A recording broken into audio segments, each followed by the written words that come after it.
Benjamin L. Corey here, and I'm at the Jordanian Museum in Amman, and I just found this really cool piece that actually has a lot of relevance to how we read the Old Testament. This is a tablet here from a Moabite king, and they have it all translated. Basically what it talks about is how the Moabites felt really oppressed by Israel.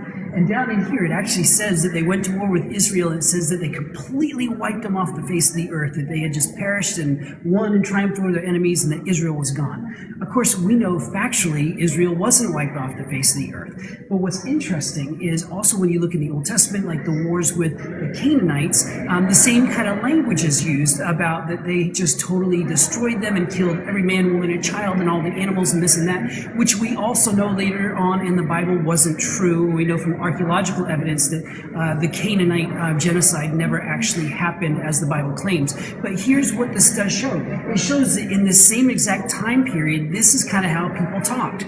That when they had a war with an enemy, it was commonplace to exaggerate the scale of your victory. And so it's not so much about the Bible being right or wrong as it is the Bible being a product of the time period in which it was written. And here, during this Bronze Age, we see from this Moabite king, and he took the time to carve it, all the different sides were saying the same exact thing. We had a war, we won, and now they have been wiped off the face of the earth. So it's important to really look at the historical context from where something comes from instead of just taking the text at face value. You got to know how people talked back then in order to really get the depths out of what something's actually saying. So from the Jordanian Antiquities Museum in Amman, Jordan, I'm Benjamin L. Corey. See you next time.